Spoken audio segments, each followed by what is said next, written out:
What's up guys, my name is Jack and welcome to Nostalgia Check. Forgive me in advance for the lighting, it is really bad. So if you've seen my videos before, you're probably wondering what this is, and if you haven't seen my videos before, well that's good because this is probably how the format's gonna stay. I've been thinking a lot about my consistency of uploads lately, and I think I want to focus on being more consistent in my live streams and putting out content, versus putting out these long editorial videos on games that I don't think have enough in them to justify a video that long. Now that doesn't mean these games aren't worth covering, but with games that are shorter or have less to talk about, it's hard to justify a full 7 to 10 minute video when I'm already really bad at editing and turnaround time for these videos. I've been putting out inconsistent live streams and inconsistent videos, and that's just it's not helping anybody out. I'd rather put content consistently out one place or the other.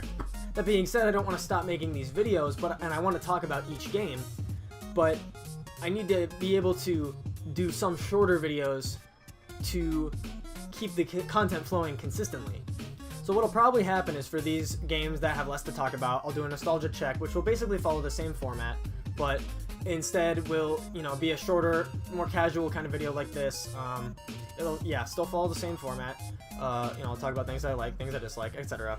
And then for either like big chunks of a series, like for example, coming up, I'm going to be doing Game Boy Original, and I'll be doing the Zelda games on it. So I'll probably pile all the Zelda games from Game Boy into one video, and that will be a Nostalgia Unknown, a full video. I think this will be better for the format because it gives me more to talk about in these long-form videos, and then in these shorter videos, I'll be able to talk about the games I played because I still want to talk about each game. I do have a big list, and I want to talk about each game on it. But these ones can be a little shorter. I can get a video out faster and then get back to streaming. It honestly just comes down to how much a game has to talk about. Like, it won't be a all-encompassing system because I say like one-off games, like let's say DuckTales, that fits the criteria. It's short. It's not a whole lot to talk about. But I also say a game that's a one-off like Chrono Trigger, I'm probably going to want to talk about that one because it's, it's interesting and there's a lot to talk about. It's a JRPG. There's a lot in it. So it's just for some games, I'm going to do a shorter, less editorial video, kind of like this, and just talk to you guys about the game I just finished playing, so that we can keep content more consistent.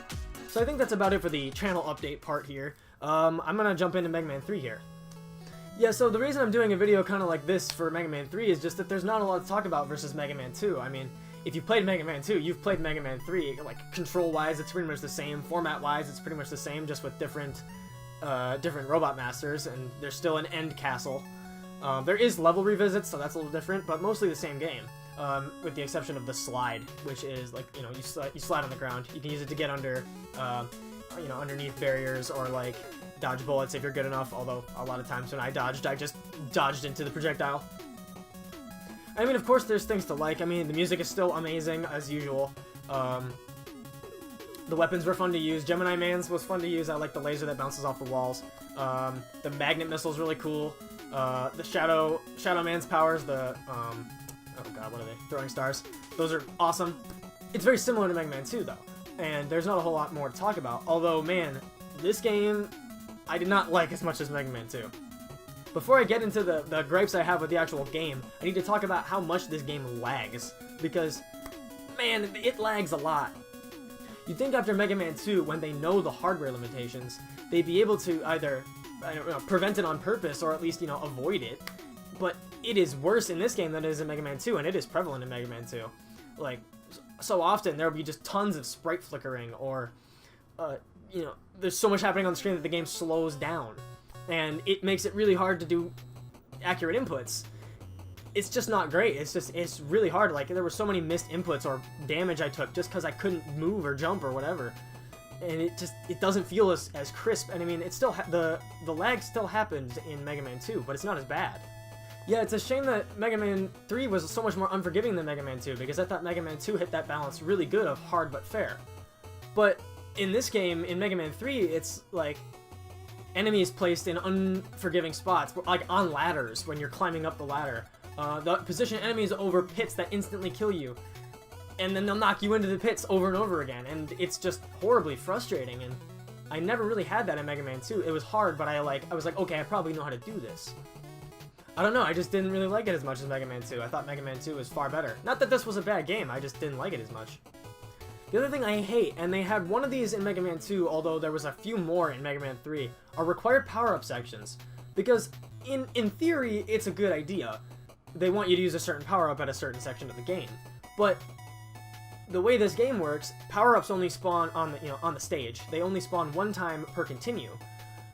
So that means if you go through a section and you use those power-ups to refill your weapon, for example, like Rush Jet when you're flying over a pit of spikes, if you try to come back again after you've died, those power-ups aren't there, so you literally do not have enough Rush Jet to get across this gap, or you don't have enough power to beat whatever.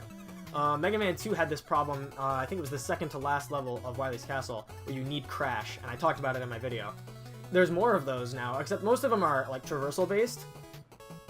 And I don't know if that's worse or better, because a lot of times then, if the power-ups run out, you literally have to force a game over to get those power-ups to respawn. And I guess it's okay, because the game lets you continue at the beginning of a level when you game over. But it's just annoying having to, waste 4 lives or whatever, especially when you're stacking them up, just to get the power-ups to respawn. The other thing, too, that I didn't really like was the checkpoints in this game were a little more inconsistent. This was specifically noticeable in the level revisit levels, where you'd have to fight 2 bosses in one stage. Most of the time, the checkpoint would be after fighting one of those 2 bosses, although you didn't get a checkpoint before you fought that first boss, so you'd have to redo the beginning of the level again. However, there are some inconsistencies with this, like there are some stages, like later in Wily's Castle, where you don't respawn at the boss at all, like on the Yellow Devil. Or there was one stage where after the boss room, after you beat the boss, there is a pit you have to jump into that has spikes on the side. Well, in that room where you have to drop through the chute of spikes, if you die, you have to restart because the checkpoint is at the bottom. So you get sent back before the boss, which was infuriating because it happened to me once because I hit the spikes because I'm bad at using the slide. I don't know what it was about this game. They just had a lot of weird things. I thought Mega Man 2 was so well balanced, but this one was just a lot like, I don't want to say harder because I'm okay with a harder game, but it was more frustrating. Overall, I'd say if you've played Mega Man 2, maybe pick it up if you're really looking for more Mega Man. I mean, it's basically just Mega Man 2, except a little harder. But if not, if you were like iffy on Mega Man 2, just stay there. I mean, I liked Mega Man 2 way more than Mega Man 3, although it was fun. I liked the Wily Castle a lot better in this game. But the beginning stages, which is like the core of the game, they just weren't as fun to me. They were a lot more frustrating. So yeah, that's pretty much my thoughts on Mega Man 3. Let me know what you guys think of the format of this video. I know it's a little different, but I'm probably going to stick with it if it's okay.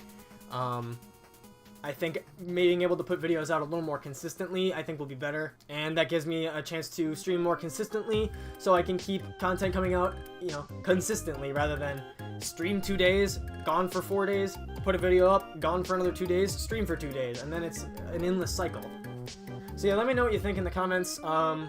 If you want to check me out on Twitch, where I play through these games to make these videos, you can find me at twitch.tv/losermanwins. There's a link in the description. Up next we have Metroid, so that'll be starting soon. And after Metroid, all I have left on NES is the original Legend of Zelda, and then we'll be moving on to the original Game Boy. So yeah, hopefully getting those done in the next week or two, so stick around for those. That's all from me, you guys. Thanks for watching.